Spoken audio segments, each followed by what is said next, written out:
नमस्ते गुरु जी। जय गुरु जी महाराज। जय गुरु जी साथ संगत जी। शुक्राना गुरु जी महाराज और मल्टीलिंगुअल सेवादार टीम आप सबका स्वागत करती है एक बार फिर। कमांडर शर्मा अंकल जी की पुस्तक दिव्य आशीर्वाद के लिए तैयार की रीडिंग आज होने जा रही है। आज 30th सेशन है। ईश्वर की महाराज की बहुत कृपा है।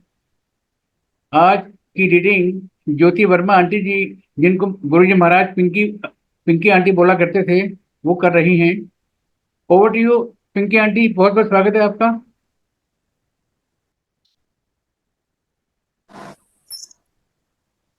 जय गुरु जी अंकल, जय गुरु जी सारी साथ संगत।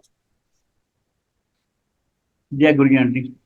रीडिंग शुरू करूं अंकल? जी aunty, over over to you. जब हम उन्हें अपने गुरु के रूप में स्वीकार करते हैं तो वह निश्चित रूप से हमारे इस भ्रम को सहज, आनंददायक और रुचिकर बना देते हैं, क्योंकि यह भ्रम हमारा कर्म क्षेत्र है, जिसकी रचना विशेष रूप से हमारे लिए ही की गई है। फिर जब हमारे कर्मों का हिसाब चुकता हो जाएगा तो वह अपने विवेक से हमें इस भ्रम या माया से बाहर भी निकाल देंगे। Over to you uncle. जय गुरु जी आंटी जी। अब जय गुरु जी। बड़ी सीधी सी बात है, गुरु महाराज को स्वीकार करना है और हर वो चीज स्वीकार कर लेनी है और बिना शर्त के स्वीकार कर लेनी है जो हमें गुरु महाराज से एक तरीके से अपेक्षा है। लेकिन उसमें सबसे पहले स्वीकार करने वाली बात है कि गुरु हमारे हैं, और दूसरा ये कि गुरु हमें प्यार करते हैं, गुरु हमें कभी नहीं छोड़ेंगे। और इस एक्सेप्टेंस के साथ कि हमें गुरु महाराज से कुछ कहने की जरूरत नहीं है, क्योंकि वो सब जानते हैं, उन्हें पता है। और खूबसूरती यह है कि ये जो हमारा कर्म क्षेत्र है, हम जिसमें हैं, ये हमारे लिए गुरु महाराज ने खुद बनाया है। इसमें वो सारे लफड़े जो हम रोज फेस करते हैं, वो भी उन्हीं की देन है। जिसे इस सब में फंसाना आता है, उसे निकालना भी आता है। और महाराज ने आपको इसमें फंसे रहने के लिए, छोड़ने के लिए नहीं फंसाया है। जैसे हम लोगों ने शुरू में बात की थी, ये हमारी फील्ड पोस्टिंग है। महाराज देखना चाहते हैं हम कहां तक पहुंचे, हमारा रेस्पॉन्स कैसा है, हमारे रिएक्शन टाइम कैसा है, हम क्या सीखे हैं, सीखे भी है कि नहीं सीखे हैं।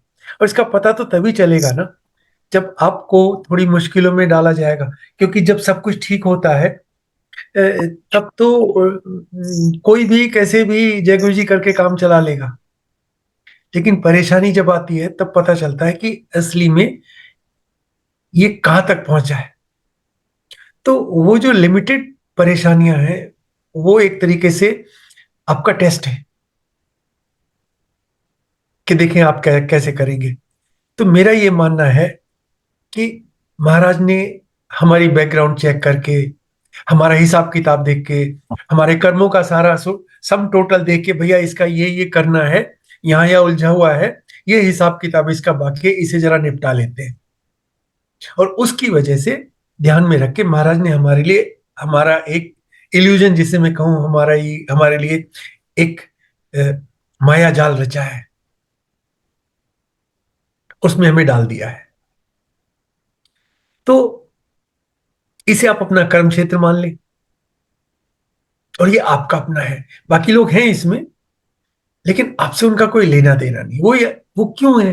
वो इसलिए है कि कोई आपको कर्मों के अकाउंट में, कोई आपको तकलीफ देने के लिए आया है, कोई आपकी निंदा करने के लिए आया है, कोई आपको प्यार करने के लिए आया है, कोई आपको समझाने आया है, कोई आपको और फंसाने आया है। सबका अपना अपना कनेक्शन है।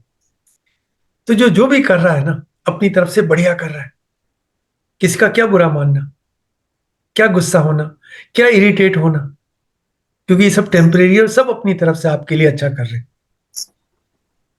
और ये सब आपको आपका अकाउंट सेटल करने में हेल्प कर रहे हैं आंटी। तो मेरी भावना ये है, मेरी फीलिंग ये है कि हिसाब चुकता हो रहा है और महाराज उसका अकाउंट रख रहे हैं। जिस समय उन्हें लगेगा हो गया इसका, बस एक झटके में बाहर, चलो भाई आगे बढ़ो, अब कोई जरूरत नहीं है। जी हाँ। माया से बाहर निकलने के लिए एक गुरु की आवश्यकता तो है, लेकिन हम गुरु को अपने आप नहीं खोज सकते। जैसा कि संत तुलसीदास ने कहा है, बिन हरि कृपा मिले नहीं संता। भगवान की कृपा के बिना संत हमारे जीवन में नहीं आते हैं। एक बार जब गुरु हमारे जीवन में आते हैं, तो वे हमें अपने हाथों से माया और संसार के भंवर से बाहर निकालते हैं। जैसे कि शब्द कहता है, बाहा पकड़ गुरु काढ़िया, सोई उतरिया पार।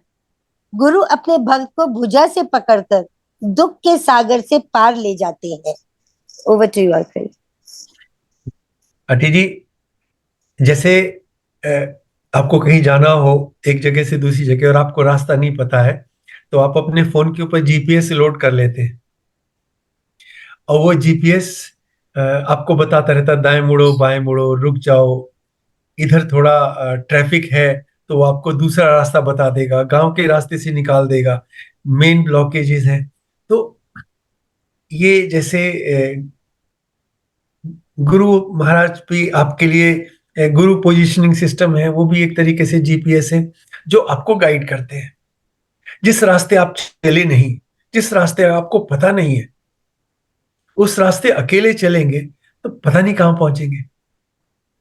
तो माया जो है ना, वो वैसा ही रास्ता है, जैसे कि आप सड़क पे कहीं जा रहे हो, आपको पता नहीं, कोई साइन नहीं है, कोई निशान नहीं, कोई दाएं मुड़ो बाएं मुड़ो, हम्म, दिल्ली के लिए 2 किलोमीटर के बाद में बायां मोड़ ले लें, ऐसा कुछ नहीं है।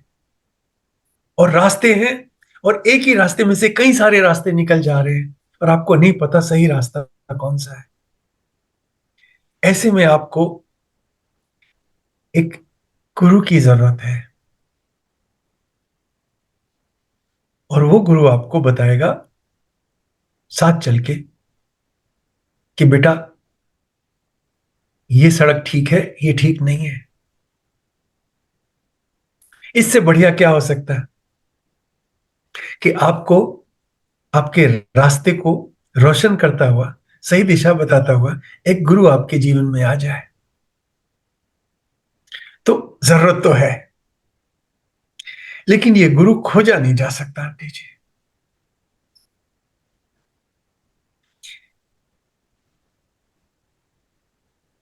सच ये होगा कि जब आप उसके लिए तैयार होंगे, तब आपको गुरु मिलेंगे।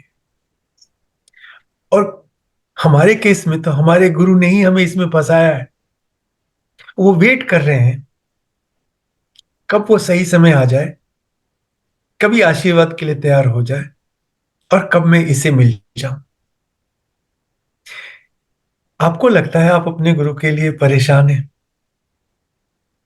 आपको अंदाजा नहीं गुरु आपके लिए कितने परेशान है। ये जो खिंचाव है ना आंटी जी, ये दोनों तरफ से है। ये ये वन वे नहीं है। प्यार भी दोनों तरफ से है, खिंचाव भी दोनों तरफ से है, चाहत भी दोनों तरफ से है। और आपको पता नहीं कितना है, लेकिन हमें अंदाजा है गुरु महाराज को कितना है। और ये कहते हैं कि उसकी कृपा के बिना आपके जीवन में संत नहीं आते। तो बात घूम के वो योगी, कृपा के योग्य हो जाओगे तो कृपा हो जाएगी, और जब कृपा हो जाएगी तो गुरु मिल जाएंगे। तो घूम के फिर वो दिव्य आशीर्वाद के लिए तैयार जो टाइटल है, वो पीछा नहीं छोड़ता। हमें बेसिकली तैयार होना है उस कृपा के लिए जो हमें गुरु के रूप में मिलेगी। मैंने कहीं बहुत खूबसूरत सी बात सुनी थी, जब आप ईश्वर को मांगते हैं ना, और ईश्वर आप पे प्रसन्न होते हैं, तो खुद आने के बजाय वो आपके जीवन में गुरु पहुंचा देते हैं। और गुरु ऐसे हैं जिनका एक हाथ आपका पकड़ा हुआ एक हाथ से और दूसरे हाथ से वो ईश्वर को पकड़े हुए हैं, और एक तरीके से आपके और डिवाइन के बीच में वो एक पुल का काम कर रहे हैं। जहां तक आपका संबंध है, आपका काम हो गया। गुरु ने जिस समय हाथ पकड़ लिया, यू आर डन। आपको और किसी चीज की जरूरत नहीं। भाई इतनी की तो बात थी ना, हाथ पकड़ लें, क्योंकि वो छोड़ने वाले नहीं है। उसके बाद आपकी टेंशन खत्म है। तो अब बस इतनी बात है कि गुरु आपके जीवन में आ जाएं, और वो आएंगे जब ईश्वर की कृपा होगी, और कृपा तब होगी जब आप कृपा के लिए तैयार होंगे। और हमारा सारा जो भी एफर्ट है, जो भी हमारा वो है, वो इसी बात पे है कि किस किस तरीके से हम अपने गुरु के लायक बन जाएं। मेरे केस में आंटी जी, गुरु महाराज का बुलावा आया। सच में जानू तो हम बहुत दूर नहीं रहते थे। बहुत साल हमने जीके के पास में ही बिताए हैं। महाराज जब जीके में थे, हम कालकाजी में थे। लेकिन नहीं, वक्त लगा, तैयार होने में वक्त लगा, महाराज के बुलावे के लायक होने में वक्त लगा। और जब वक्त सही था, महाराज ने बुला लिया। जी auntie ji. Over to Suresh uncle.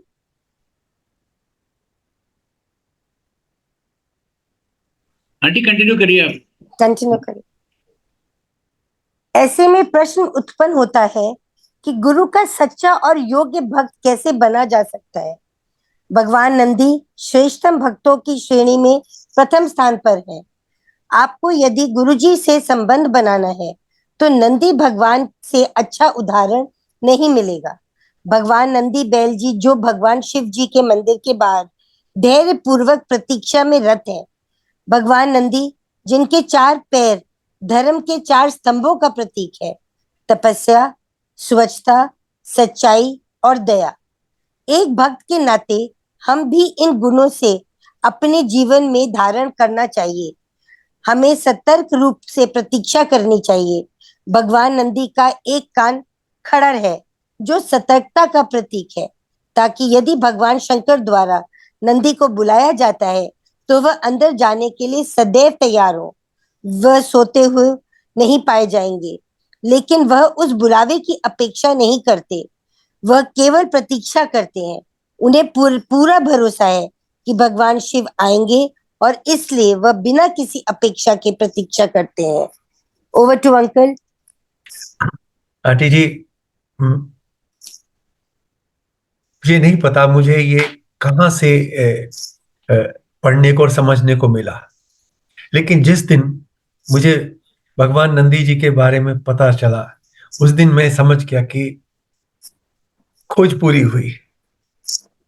अब आप नंदी जी की कैरेक्टरिस्टिक्स देखिए, उनकी देखिए, वो मंदिर के बाहर रहते हैं, अंदर नहीं जाते,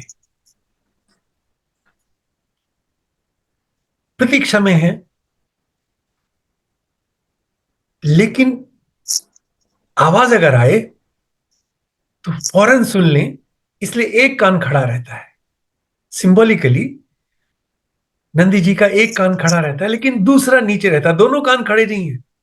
दोनों कान खड़े होने में एक एक्सपेक्टेशन आ जाएगी कि बुलावा बस अब आया। केवल एक कान खड़ा है ताकि अगर आवाज आए तो वो सोते हुए ना पाए जाए, और एक कान खड़ा होने की वजह से नींद भी नहीं आएगी। वो सेंस ऑफ अलर्टनेस है। तो गुरु का भक्त अलर्ट है। दूसरी बात, बैठा है, खड़ा नहीं है। खड़े होने में फिर से एक्सपेक्टेशन आ जाएगी कि मुझे बुलाया जाएगा। बुलाया नहीं जाएगा, उम्मीद नहीं है कि बुलाया जाएगा, इसलिए बैठे हैं। लेकिन एक पैर अनफोल्ड करके सामने रखा हुआ है कि अगर बुलाया तो खड़े होने में देर ना लग जाए। तो आप देखिए, सामने के 2 पैरों में से सिंबॉलिकली एक पैर उनका मुड़ा हुआ नहीं होता है और एक कान खड़ा होता है, लेकिन बैठे होते हैं। बैठे इसलिए कि अपेक्षा नहीं है, और एक कान खड़ा इसलिए कि अगर सुनने को आया तो मुझे खड़े होने में देर ना लगे। अगर बुलावा आ गया तो मैं देर नहीं करूंगा, सोऊंगा नहीं, लेकिन उम्मीद नहीं कर रहा हूं। बुलावा नहीं आएगा, आया तो मैं तैयार हूं, लेकिन आएगा नहीं। ऐसी भक्ति जिसमें आदमी केवल प्रतीक्षा करे, लेकिन कहे भी नहीं कि गुरु मुझे बुला लो, अंदर भी नहीं जाए, दर्शन करने भी नहीं जा रहा है, बस वो बैठे हैं। तो उन्हें ये भरोसा है कि शिव बुलाएंगे, लेकिन उम्मीद नहीं है। हमें बस अगर कहीं घूम फिर के ऐसे हो जाए कि भरोसा तो हो, लेकिन अपेक्षा नहीं हो, एक्सपेक्टेशंस नहीं हो इस बात की कि गुरु बुला लेंगे, इसको बुला लिया, उसको बुला लिया, मुझे नहीं बुलाया, नहीं, ऐसे नहीं, बस वेट कर रहे हैं। और ये जो वेट है अपनी ईश्वर की, अपनी इसकी, ये ऑलमोस्ट चिरकालीन वेट है। वो बस वेट में ही रहते हैं। नंदी भगवान परपेचुअली वेट मोड में है, क्योंकि ना वो बुलाए जाते हैं और ना वो जाते हैं, लेकिन वो अलर्ट है। और जो चार पैर हैं जिन पे वो टिके हुए हैं, हमारे यहां कहते हैं वो तपस्या, स्वच्छता, सच्चाई और दया। इसके बारे में ज्यादा कहने की जरूरत नहीं, ज्यादा नहीं तो थोड़ा इस डायरेक्शन में एफर्ट तो किया ही जा सकता है। और बहुत ज्यादा मेहनत नहीं, क्योंकि गुरु महाराज बहुत जल्दी में खुश हो जाते हैं। शिव जी हैं, उन्हें आपका एफर्ट देखना काफी है, क्योंकि आप किस लायक बनेंगे वो तो वही जानेंगे, वो बना लेंगे आपको अपने लायक। उन्हें देर नहीं लगनी, उन्हें तो बस खाली इंटेंशन का पता चल जाए कि इसकी इंटेंशन है कि मुझसे जुड़ना चाहता है, बस महाराज आप एक कदम आगे बढ़ाएंगे, वो दोनों हाथों में भर लेंगे। लेकिन वो इंटेंशन तो पता चले, हाँ ये तैयार है आने के लिए, बस। तो भगवान नंदी से बढ़िया क्या भक्त का एग्जाम्पल होगा हमारे लिए। जी आंटी जी। इस तरह हमें अपने नामित गुरु से भी बुलावे की अपेक्षा किए बिना सतर्क रहना होगा। उनसे बुलाने की अपेक्षा करना भी उनसे मांगने जैसा ही है। यहाँ तक कि यह उनके सर्वज्ञ प्रेम के सर्वज्ञ स्थान में अनुचित हस्तक्षेप है। जब हम तत्परता से आशीर्वाद पाने की स्थिति में होंगे तो हमारे नामित गुरु हमें ढूंढ ही लेंगे, वह हमारे पास आएंगे। जब हमारे साथ हमारे गुरु आ जाए तो हमें बस उनकी उपस्थिति महसूस करनी चाहिए और उनका आनंद लेना चाहिए। उनकी सुगंध का आनंद लें और हमेशा नंदी की तरह सचेत रहें। कुछ मत कहो, कुछ मत मांगो और कुछ भी उम्मीद मत करो। जिस दिन हम प्रेम के में पूर्ण रूप से धैर्य हासिल कर लेंगे, उस दिन हम स्वयं को गुरु से भिन्न महसूस नहीं करेंगे। हम भगवान नंदी की तरह हो जाएंगे। Over to uncle. आपके गुरु हैं, जहां भी हैं आपके हैं। दूसरे के गुरुओं की अपेक्षा करके, उनके बारे में सुन के, समझ के धक्के खाने की कोई जरूरत नहीं है। गुरु ढूंढे थोड़ा ही जाते हैं, गुरु तो आपको मिलते हैं और अपने आप से मिलते हैं। और तब मिल जाएंगे जब हम ब्लेसिंग रेडी हो जाएंगे, आशीर्वाद प्राप्ति के लिए तैयार हो जाएंगे। बस गुरु वही है, बहुत दूर नहीं है, बस वेट कर रहे हैं। और जब आपको मिल जाए, जस्ट एंजॉय द ब्लिस। गुरु के साथ की खूबसूरती यही तो है।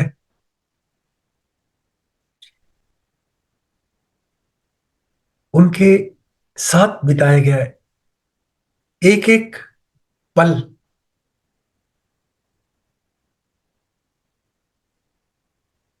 इस तरह से याद है कि सब कुछ बस जीवन वही था।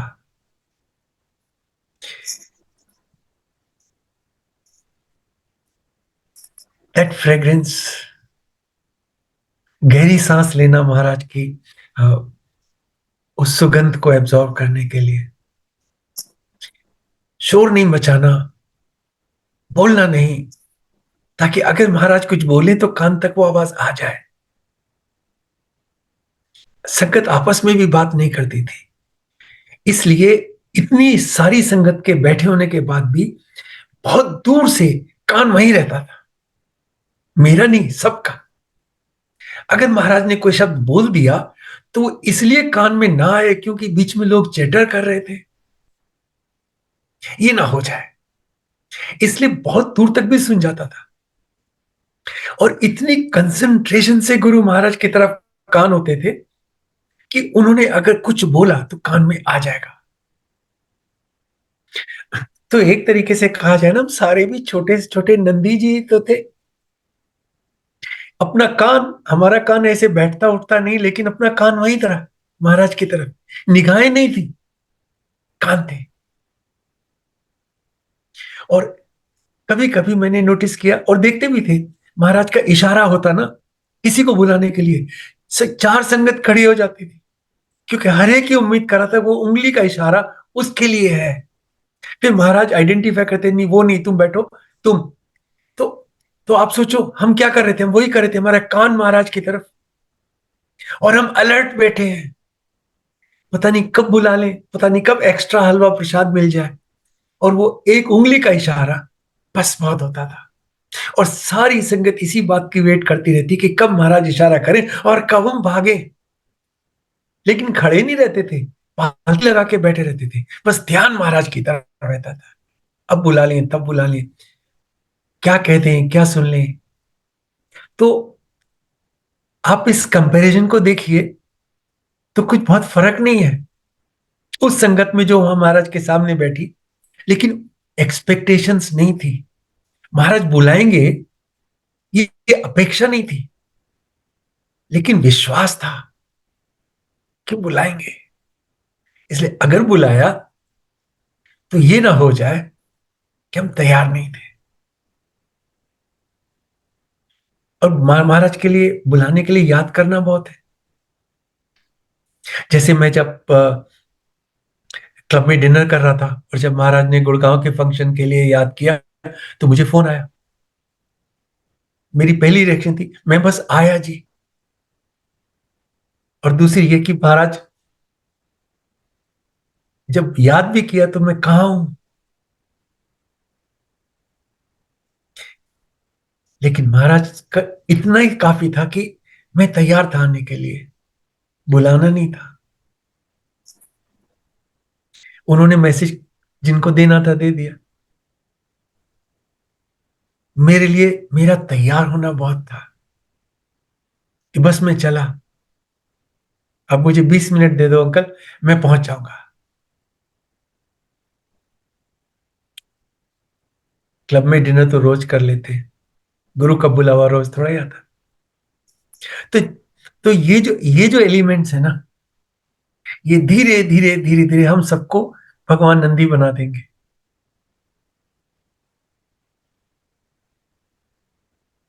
जी आंटी जी। जहां तक हमारे गुरु जी का संबंध है, उनके सत्संग का निमंत्रण गुरु जी का आवाहन है। उनकी आज्ञा के बिना यह निमंत्रण नहीं आएगा, और यदि आता भी है तो हम इसे स्वीकार नहीं कर पाएंगे। यह जब भी हमें प्राप्त हो, इसे हमें साभार और बिना शर्त स्वीकार करना चाहिए। Over to uncle. अब जैसे निमंत्रण बहुत तरीके से आते हैं, लेकिन गुरु महाराज का इनविटेशन, आपको अगर सत्संग में भी इनवाइट कर लेना कोई, तो आपका इनविटेशन है।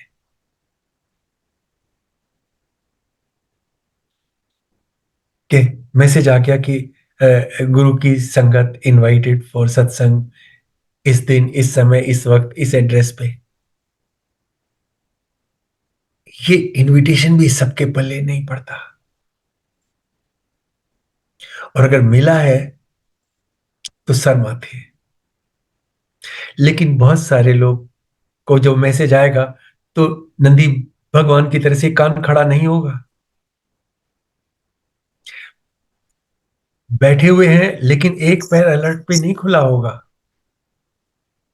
आपके पास 100 दूसरे काम होंगे जो बहुत इंपॉर्टेंट होंगे।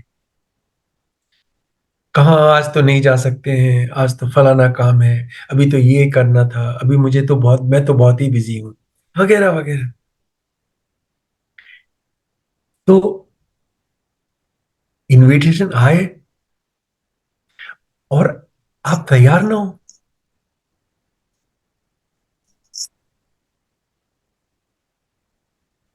और तैयार होना ना होना भी गुरु महाराज की कृपा पे ही निर्भर है। आप स्वीकार करेंगे कि नहीं करेंगे, मैं जानता हूं। गुरु महाराज ने बुलाया, मैं खुद लेके गया था अंकल को कि गुरु महाराज ने कहा आना, दर्शन किए, मत्था टेका, काम भी हो गया, लेकिन नहीं पहुंचे, मन ही नहीं लगा। गुरु से जुड़ना और गुरु के द्वारा आपका काम हो जाना, ये दोनों चीज सेम नहीं है, बहुत फर्क है। और इस फर्क को बहुत नजदीक से महसूस किया है। तो अगर आ गया और गुरु का इनविटेशन है, तो सिर माथे, शिरोधार्य करें। ये गुरु बहुत स्पेशल है। मेरे पास शब्द नहीं होते गुरु महाराज के गुणगान करने के लिए। I am always short of, इनमें जो मैं एक्सप्रेस करना चाहता हूं, मेरी वोकेबलरी नहीं है, मेरी भाषा नहीं, मेरी सामर्थ्य नहीं है। इसलिए हमारे जैसे कहते हैं ना, थोड़े कहे को बहुत समझना, मैं बहुत थोड़ा कह पाऊंगा। और गुरु महाराज के लिए आप जितना भी हम सारे मिलके भी कह लेना, कम पड़ जाएगा, बहुत कम पड़ जाएगा। इसलिए अगर आ गया तो फैल जाइए, दौड़िए आप, संभलते गिरते रपटते उठते भागते। इन चीजों में भी मत पड़ जाए कि हाथ तो मैंने धोए नहीं और मैं तो नहाया भी नहीं और भी तो मेरी फलाने काम रह गए, अभी मेरी शक्ल देखो, गुरु के लायक भी हूं कि नहीं। ना, गुरु का आपका कनेक्ट आत्मा का कनेक्ट है, शरीर का नहीं है।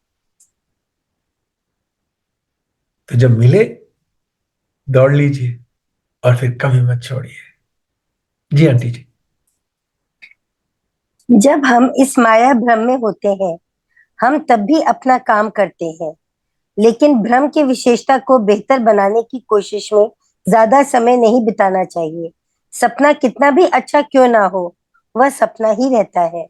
अगर हम इस भ्रम के चुंगल में नहीं पड़ना चाहते, तो सुनहरा नियम है कि गुरुजी से कुछ भी मत पूछो, बस उन्हें स्वीकार कर लो।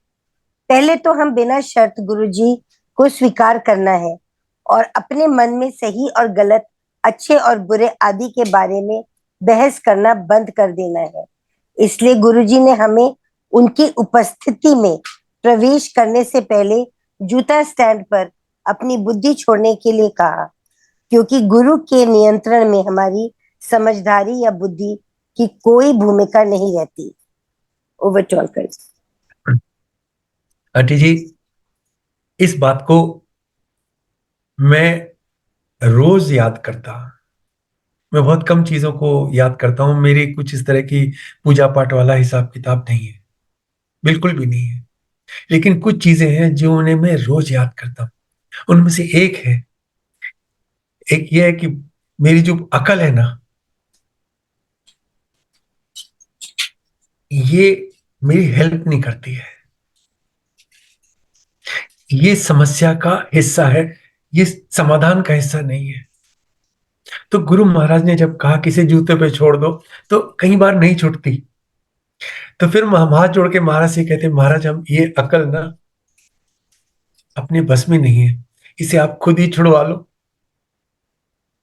और अगर नहीं भी छूट रही है ना, तो कम से कम मेरा इसका कनेक्शन तो तोड़ दो।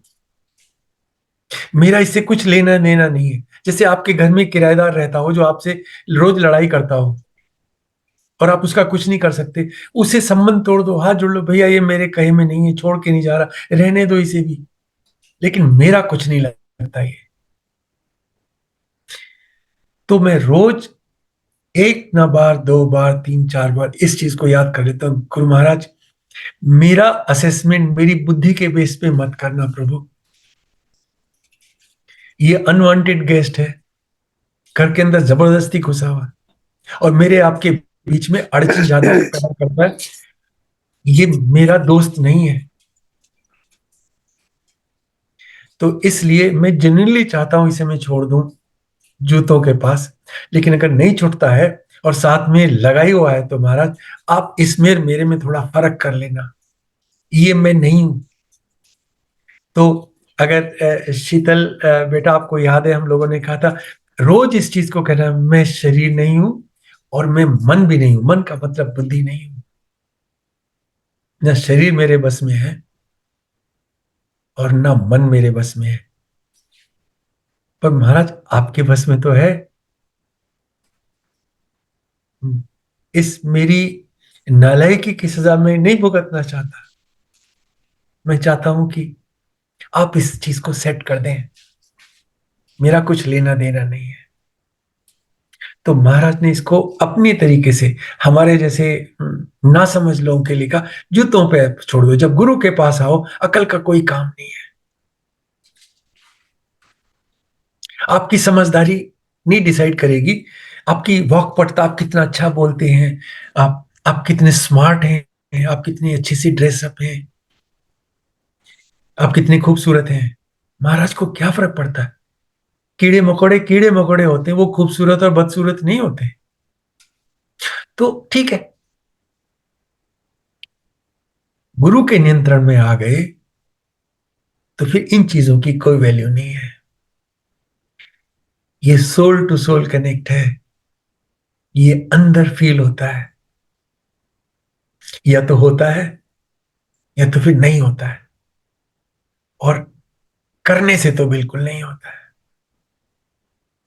कुछ भी करने से नहीं होता है। नंदी जी की तरह से वेट कर ले बस, क्या पता कब हो जाए। हिज विल, उनकी इच्छा, और वही इंपॉर्टेंट है। महाराज की इच्छा ही इंपॉर्टेंट है, हमारा नहीं। जी आंटी जी। यह मन ही है जो हमें इस भ्रम को पसंद करने या नफरत करने के लिए मजबूर करता है। यह हमारा मन ही है जो हमें इस भ्रम की ओर आकर्षित करता है, हमें बताता है कि यही सब है जो हमारे पास है और हमें इस अनुभव को बेहतर बनाने के तरीके बताता है, जो हमें दुनिया के झूठे स्वप्न में और अधिक फंसाता है। हमारी बुद्धि के मूल में अहंकार रहता है। यह अहंकार हमारे और हमारे गुरु के बीच खड़ा है। यह पूर्ण रूप से गुरु जी के लिए अपने आप हमारे मन में समर्पण भाव नहीं आने देता। यह आवश्यक है कि हमें इस अहंकार का त्याग कर देना चाहिए। हम केवल प्रयास करें, असफल नहीं होंगे, क्योंकि निश्चित ही गुरु जी हमें अहंकार से छुटकारा दिला ही देंगे। भले ही समय लगे, पर यह होगा अवश्य। दूसरे, हमें अपने गुरु महाराज के साथ अपने संबंध को ढूंढना और मजबूत बनाना चाहिए।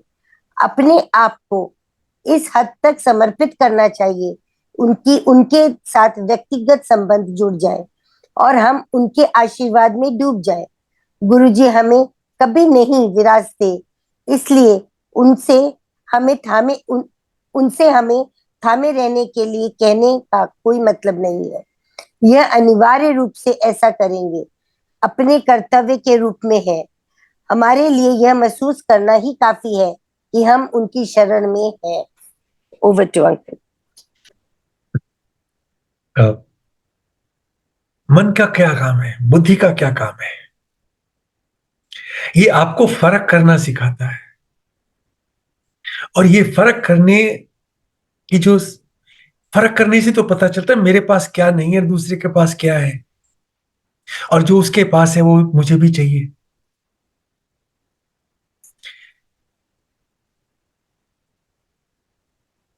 और ये उन सब चीजों के पीछे भागने को बोलता है जो आपको अच्छी लगती है, जो आपको चाहिए। और गुरु महाराज के पास भी आपकी लिस्ट में वही चीजें जुड़ जाती है, क्योंकि बुद्धि अपने काम में है। महाराज ये भी चाहिए, ये भी चाहिए, ये भी चाहिए, ये भी चाहिए, फलाने को तो दे दिया। और जब महाराज से बात नहीं हो पाती और लगता है महाराज नहीं सुन रहे तो संगत से पूछ लेते हैं, भाई तुमने क्या किया था, तुम्हें ये मिला। तो महाराज तो किसने देखे, लेकिन कम से कम रिचुअल तो आता है। एक बार किसी ने अमृत वेला सत्संग शुरू कर दिया, तब सब शुरू हो गए। महाराज ने कभी किसी को नहीं बोला। मेरी मेरी याद में महाराज के चोले में रहते हमने ये कभी नहीं सुना था, लेकिन अब है। और शायद इसलिए कि किसी ने सोचा हो कि जब सुबह उठेंगे तो अ, ये थोड़ा मुश्किल होगा, इसमें कठिनाई होगी, इसलिए महाराज ज्यादा खुश हो जाएंगे, क्योंकि ये भी एक तरीके से तकलीफ लेना हो गया। तो शाम के सत्संग से सुबह का सत्संग ज्यादा बढ़िया है। इसमें ना मिले मगर सुबह वाले में जरूर मिल जाएगा आपको जो चाहिए। ऐसे कहाँ होता है।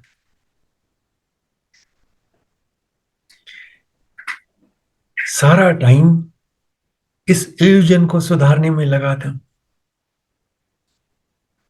इल्यूजन सपना ही तो है, रियलिटी नहीं है। रियलिटी तो केवल गुरु महाराज है।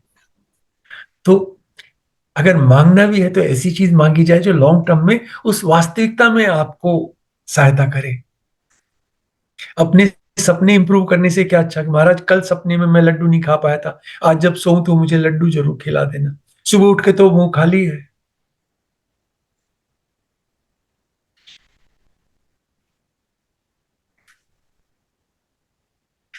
महाराज को सब पता है। शब्द सुनवाते थे, शब्द की व्याख्या सुनवाते थे, रोज रोज सुनवा देते थे।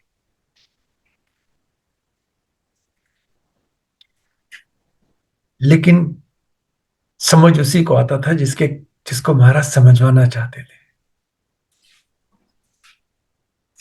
और जो समझ जाता वो ब्लेसिंग रेडी हो जाता।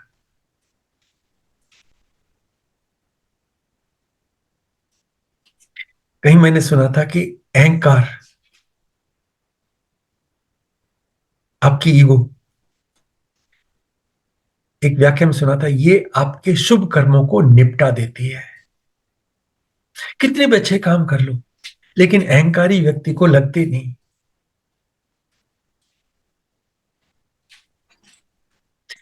अहंकार जब तक रहता गुरु के प्रति समर्पण नहीं हो सकता।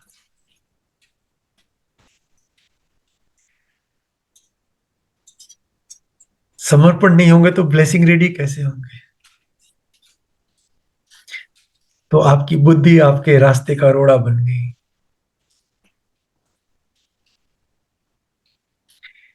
मान लिया कि गुरु महाराज हमें इन चीजों से मुक्ति दिला देंगे तो दिला देंगे। महाराज के ऊपर छोड़ दीजिए। He will get you rid of this. ये इन चीजों से आपका पीछा छूट जाएगा। इस एश्योरेंस के साथ में आप महाराज के सामने रहिए, नंदी की तरह से बैठे हुए मगर अलर्ट, चलने के लिए भी, सुनने के लिए भी। लेकिन बैठे रहिए, उचकिए मत, दाएं बाएं मत देखिए किसको बुलाया किसको नहीं बुलाया। समय लगेगा, लेकिन यू विल गेट देयर। दूसरी बात यह हो गई कि गुरु महाराज के साथ आपके व्यक्तिगत संबंध होना चाहिए, personal, one two one, collective नहीं। संगत के इकट्ठे संगत की तरह से मत जुड़िए।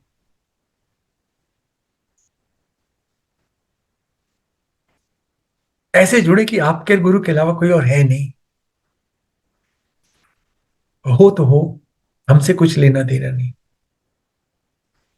दूसरों के सत्संग सुनने के पीछे भाव यही है कि अगर इसका हो गया तो मेरा भी होगा, लेकिन मेरा मेरे तरीके से होगा, इसका इसके तरीके से होगा। हम जा गुरु की तरफ रहे हैं, लेकिन रास्ते अपने अपने हैं। एक के पीछे नहीं लगे हुए हैं। ये गुरु के पास जा रहा है, इसका पीछा कर लो, हम भी वहीं पहुंच जाएंगे। ऐसा कुछ नहीं होने वाला। गुरु महाराज आप हमारा हाथ मत छोड़ना, कहने का कोई पॉइंट नहीं है। छोड़ना ही हो तो पकड़ेंगे क्यों। और आप तो गुरु के अपने हैं। और गुरु ऐसा क्यों करेंगे, कि महाराज के अपने शब्दों में ये उनका ऑफिस है, वो यही करते हैं। अगर अगर गुरु कल्याण नहीं करेंगे तो फिर वो क्या करेंगे?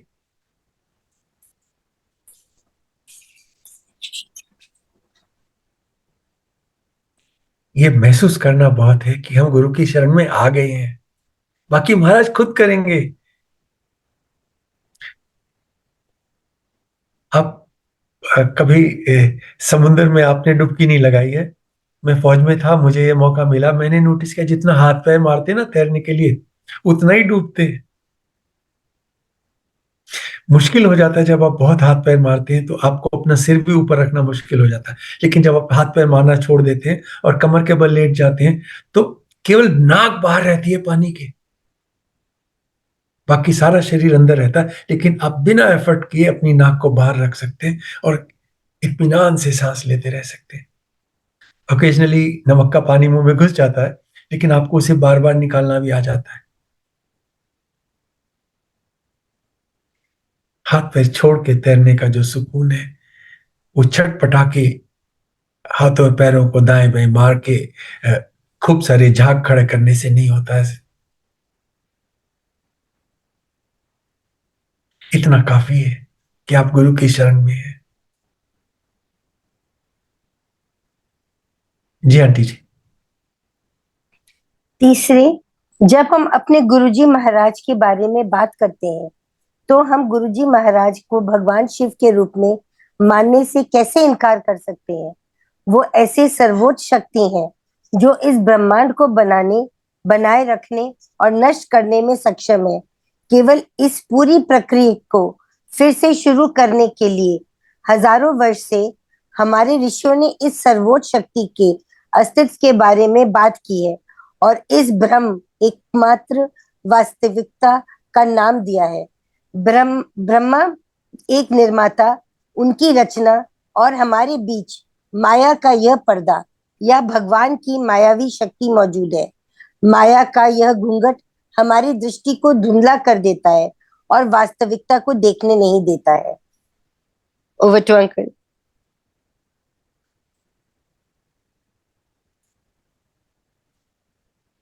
गुरु महाराज के बारे में बात करते हैं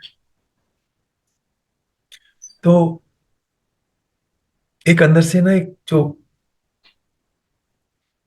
टिंगलिंग सा सेंसेशन होता है, जैसे गुदगुदी होती है ना, एक सेंस ऑफ हैप्पीनेस आती है, एक एक्साइटमेंट होता है कि हम अपने गुरु के बारे में बात कर रहे हैं। और आप मुझे देखिए, और खाली मैं नहीं, हम सारे के सारे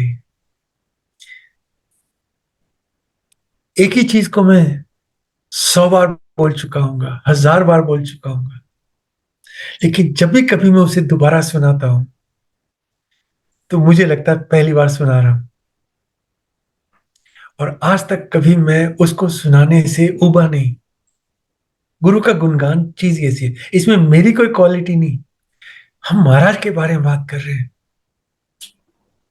और महाराज के बारे में जब बात कर रहे हैं तो अब ये रियलाइजेशन भी है कि हम शिव जी महाराज के बारे में बात कर रहे हैं।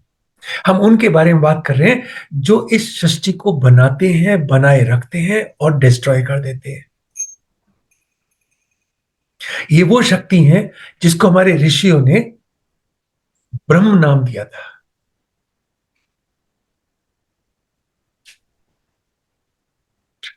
और वो हमारे बनाने वाले हैं, वो हमारे पालने वाले हैं, और जब वक्त होगा तो अपने पास बुलाने वाले। तो फिर अगर हम वही हैं जो महाराज हैं, उन्हीं का अंश है, तो फिर ये फर्क क्यों है? फर्क इसलिए है कि महाराज जानते हैं, हम नहीं जानते हम कौन है। और ये ना जानना ही हमारी सारी प्रॉब्लम्स का शुरू और अंत है। ये जो बीच में हमारे माया है ना, जो इल्यूजन है, बल्कि कहीं हमारा जो मस्तिष्क है, ये जो दिमाग है, ये जो फर्क करना सिखाता है, ये राड की जड़ है। ये वास्तविकता देखने नहीं देता। इसके जूतों पे के पास छोड़ना बहुत जरूरी है। गुरु को आप गुरु के सामने आप अपनी स्मार्टनेस के साथ नहीं जा सकते, इस अकल के साथ नहीं जा सकते। और ये घूंघट आपसे हटेगा भी नहीं। जिस दिन आप कह देंगे ना महाराज आओ आप ही देख लो, अपने से नहीं होता, द्रौपदी की तरह से अपनी साड़ी तो छोड़नी पड़ेगी, तभी कृष्ण आएंगे।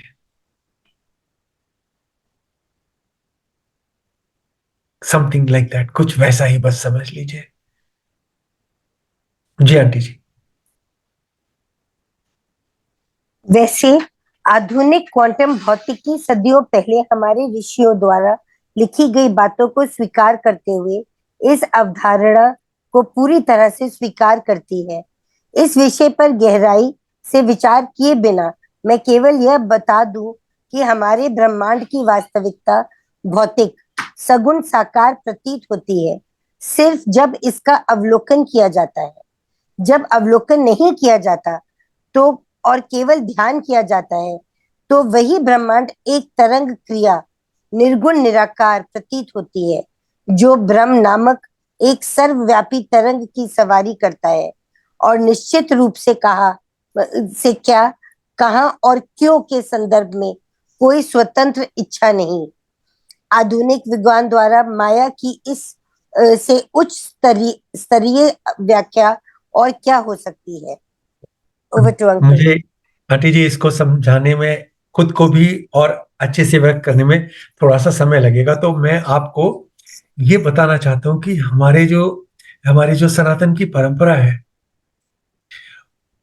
वो कितनी शक्तिशाली रही है। हमने ये तो मान लिया कि हम अपने ईश्वर को, अपने शिव को ब्रह्म के रूप में स्वीकार करते हैं, लेकिन ब्रह्म कैसा है, क्या है, कैसा दिखता होगा? आकार तो ठीक है, जैसे हमारे गुरु आकार में हमारे सामने थे साकार, लेकिन निराकार का मतलब ये नहीं कि कोई आकार नहीं है। निराकार का मतलब वैसा आकार नहीं है जिसको आप आंखों से देख सको, लेकिन है। आपको मैं दो एग्जाम्पल देता हूं। सप्तऋषि में एक एक ऋषि को, जो उस जमाने के प्रमुख ऋषि थे हमारे, एक एक स्टार को नाम दिया गया। सबसे बड़े ऋषि वशिष्ठ माने जाते हैं, लेकिन उनको एक स्टार अलॉट कर दिया गया बिग डिपर में कि ये गुरु वशिष्ठ हैं। और वशिष्ठ इसलिए कि वो सबसे भारी स्टार होना चाहिए था, लेकिन अगर नंगी आंखों से देखें तो वो सबसे डिम और सबसे छोटा दिखने वाला स्टार है।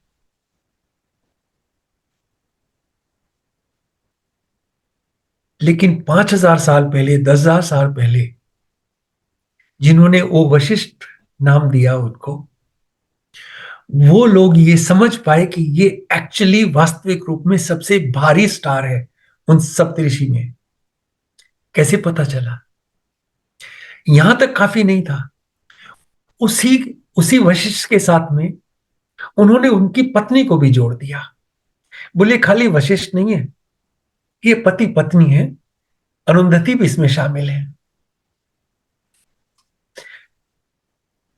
कुछ 100 साल पहले, बल्कि और भी बाद में, जब ये टेलीस्कोप वगैरह हो गए, तब पता चला कि एक्चुअली वशिष्ठ अकेला स्टार नहीं है, वो बाइनरी स्टार है, दो हैं, और उसमें वो एक दूसरे का चक्कर लगाते हैं।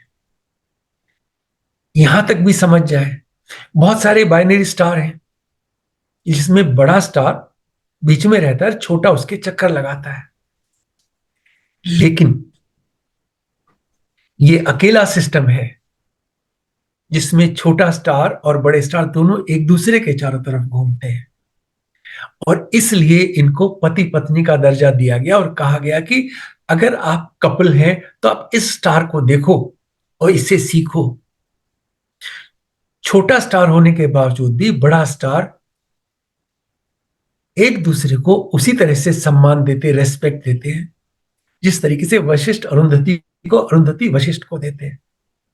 अब ये चीजें 10,000 साल पहले कैसे पता चली? ये एक प्रश्न जरूर था और मैं चाहूंगा कि आप इसके बारे में सोचिए। 10,000 साल पहले हमारे ऋषियों को पता था कि एक स्टार है जो सबसे भारी है और जो दो हैं, उनका नाम दे दिया। ये वशिष्ठ भी है और अरुंधति भी है। अब प्रश्न ये था कि इन्हें पता कैसे चलता है, तो अब हम उस पर थोड़ा सा समय बिताएंगे। जैसे जैसे टेक्नोलॉजी बढ़ी और मॉडर्न साइंस डेवलप हुई, तब पता चला कि जो सबसे सूक्ष्म पार्टिकल होता है, जिसे हम लोग इलेक्ट्रॉन कहते हैं, वो एक छोटे से मास का बना होता है। उसमें वजन होता है, उसमें एक शेप होती है और उसको देखो तो दिखता है। लेकिन वैज्ञानिकों ने अब पता चलाया, जो कि मॉडर्न क्वांटम फिजिक्स का बेस है, कि इलेक्ट्रॉन को अगर आप देखो तो वो पार्टिकल की तरह दिखता है, जैसे हम लोग हैं। लेकिन अगर उसे ना देखो तो वो तरंग की तरह से काम करता है।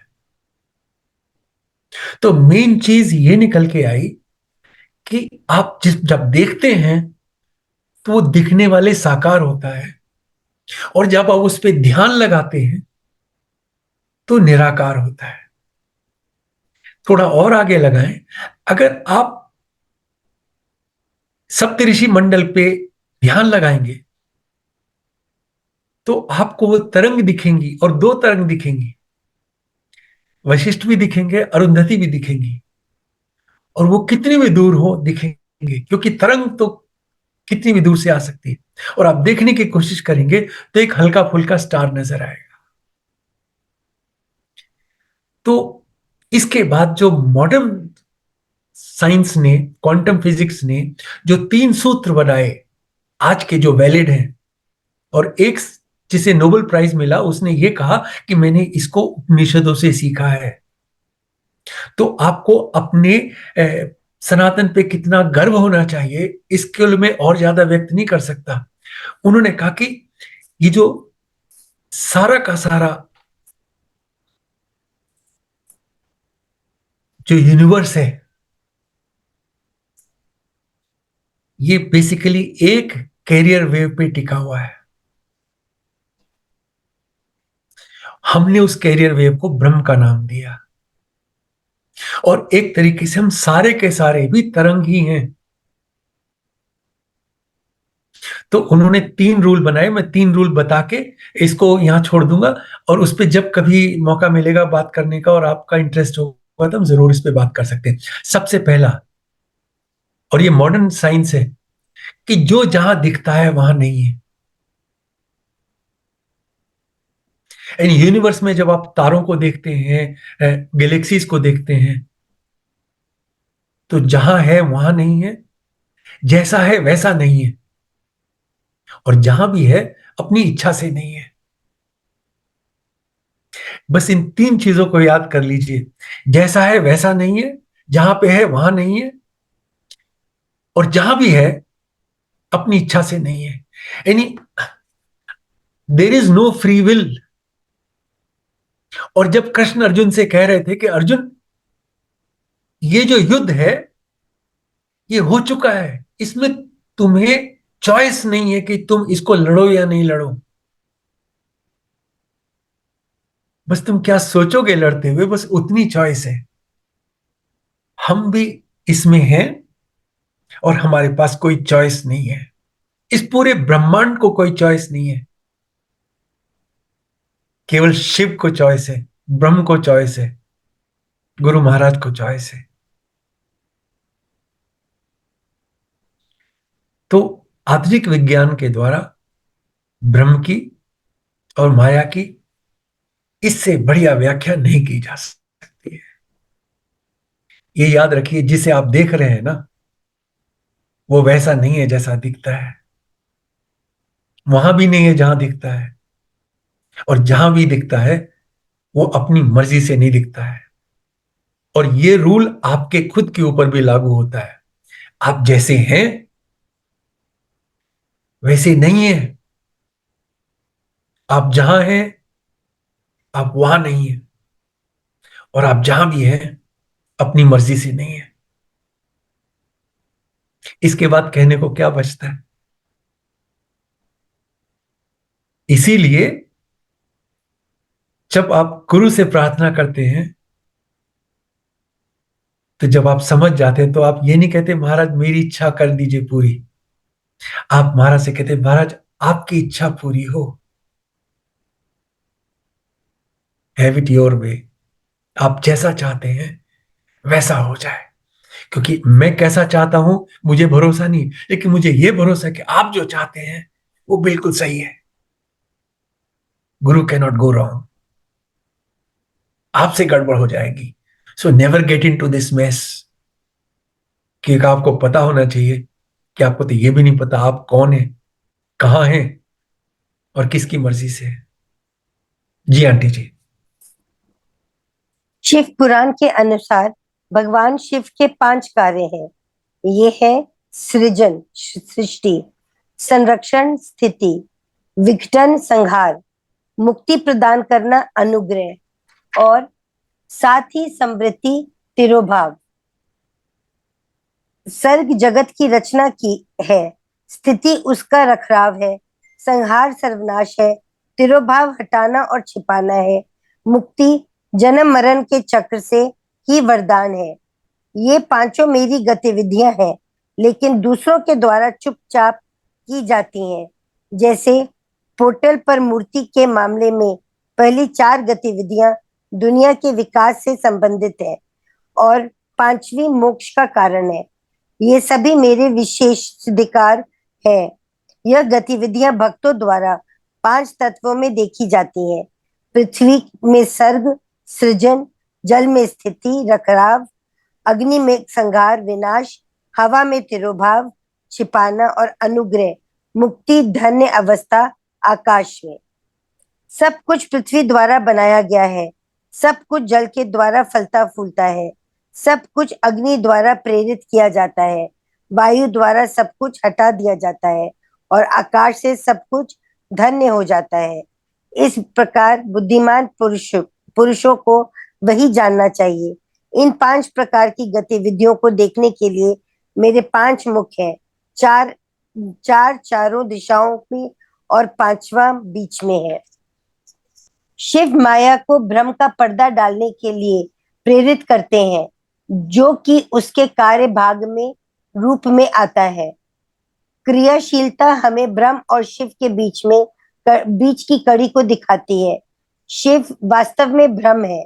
यदि शिव जी ने हम पर माया का प्रभाव डाला, तो उन्होंने एक ऐसा तंत्र भी स्थापित किया है जिसके द्वारा हम इस माया को दूर कर सकते हैं और उससे परे की वास्तविकता को महसूस कर सकते हैं। भगवान शिव हमारे सामने गुरु के रूप में प्रकट होकर ऐसा करते हैं। एक गुरु के रूप में उन्होंने धार्मिक संयोजन जिसे भक्ति कहते हैं के माध्यम से हमें मुक्ति अनुग्रह प्रदान करने के लिए अपनी कृपा को सजीव किया है। हमारे गुरुजी महाराज हमारे समय में अपने भक्तों के सामने भगवान शिव जी के रूप में है। आंटी जी ये सब मैंने अपने आप से नहीं लिखा है, मैंने ये पढ़ा और इसको यहाँ पे इसलिए कोट कर दिया कि मुझे लगा इससे अच्छी तरीके से इसको हम बोल नहीं सकते थे, लेकिन इस सबकी समझने की जरूरत नहीं है। इतना काफी है कि हमारे गुरु महाराज शिव हैं और वो जानते हैं क्या क्या है और क्या नहीं है। हम जिस माया के पर्दे में हैं वो उनकी माया है, उनके नियंत्रण में है, और वो जब चाहेंगे तब उसको हटा देंगे और हम गुरु को उस तरह से देख पाएंगे जिस तरीके से गुरु महाराज चाहते हैं कि हम उन्हें देखें। तो मोटे तौर पे ये सारा तंत्र गुरु महाराज का अपना किया हुआ है। वास्तविकता भी है, माया भी है, और जब उन्होंने हमें फंसाया है तो उन्होंने निकलने के रास्ते पहले बना दिए हैं। और उन निकलने के रास्तों को गुरु महाराज ने हमें बड़े सिंपल तरीके से समझा भी दिया है। उसमें वो सारी चीजें शामिल हैं, मांगो नहीं मनो, अकल को जूतों के पास छोड़ दो, और किसी का बुरा मत करो, बाकी भक्ति और वो दूसरी चीजें तो मैं देखता रहूंगा। और हृदय में गुरु को धारण करके अपनी रोजमर्रा की जिंदगी को बड़े दिल से जियो। मोटे तौर पे अपने को तो भक्ति ऐसे ही समझ में आती है,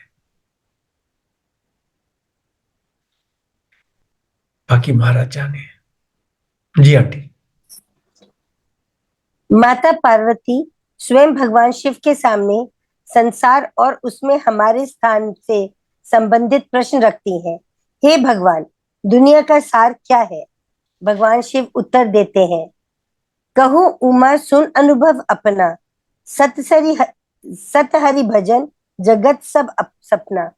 मेरा अनुभव यह है, भगवान कहते हैं, भगवान का नाम वास्तविक है, बाकी सब असत्य है। यह एक सपने जैसा ही है।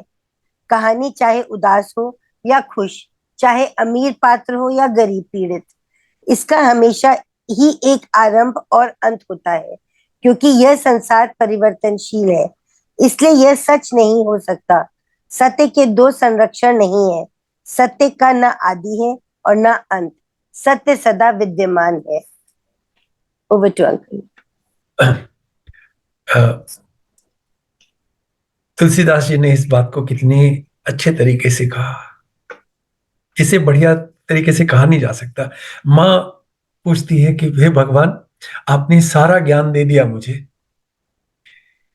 पर मुझे आप एक लाइन में बताइए इसका सार क्या है। यानी ज्ञान अपनी जगह, अनुभव अपनी जगह, आपने एक्सपीरियंस क्या किया। और हम भी, गुरु महाराज ने हमें कहा अपना सत्संग सुनो, और सत्संग यही है जो हम सुनाते हैं, क्योंकि वो हमारा एक्सपीरियंस है। तब शिव जी महाराज खुद अपना एक्सपीरियंस सुना रहे हैं, कहो उमा सुन अनुभव अपना, सत हरि भजन जगत सब सपना। केवल ईश्वर का नाम सत्य है, और हम जिस ईश्वर को जानते हैं हमारे गुरु महाराज हैं, केवल गुरु महाराज सत्य हैं, बाकी सबका सब इल्यूजन है। और हम सत्य से जुड़े हैं, तो बहुत दिनों तक हम असत्य में नहीं रह सकते। सूनर लेटर हम दिव्य आशीर्वाद के लिए तैयार हो जाएंगे, और जब हो जाएंगे, गुरु महाराज हमें एक झटके में पकड़ के बाहर निकाल के अपने साथ रख लेंगे।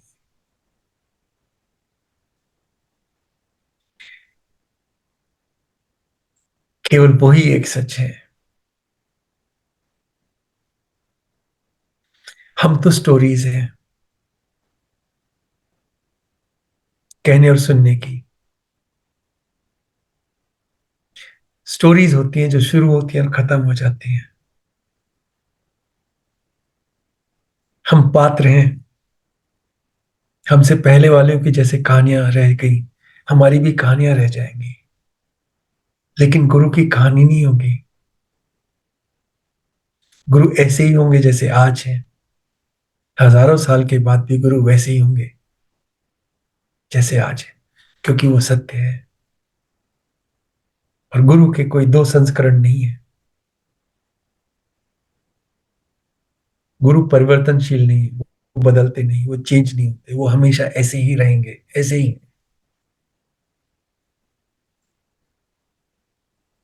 ही has no beginning, he has no end. उनकी कोई शुरुआत नहीं, कोई अंत नहीं। वो न जन्मे न मरे।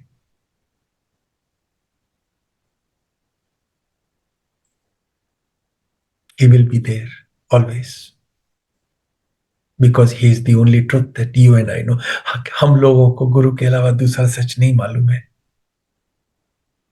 हमारे लिए तो बस वही सच है, और यही मैटर करता है, बाकी कुछ मैटर नहीं करता। जय गुरु जी। जय गुरु जी। Over to Vasan uncle. जय गुरु जी महाराज। आज की रीडिंग बहुत सुंदर तरीके से आपने की है पिंकी वर्मा आंटी। धन्यवाद जय गुरु जी। Beyond our expectations. To be very frank, uncle, my Hindi is very poor. But गुरु जी करवा देते हैं जो करवा देते हैं। जी आंटी, बहुत अच्छा लगा आंटी। गुरु परिवार की तरफ से बहुत बहुत धन्यवाद। Thanks a lot commander Sharma uncle, अपना वैल्यूबल समय देने के लिए। शीतल आंटी, सीमा दुर्ला आंटी और एंड अबव गुरु संगत जो कि बहुत ध्यान से डेडिकेटली सुनती है। हमारा नेक्स्ट सेशन कमिंग फ्राइडे को 7 जून को होगा। इसी के साथ ही अब हम सब गुरु जी महाराज से आज्ञा लेंगे।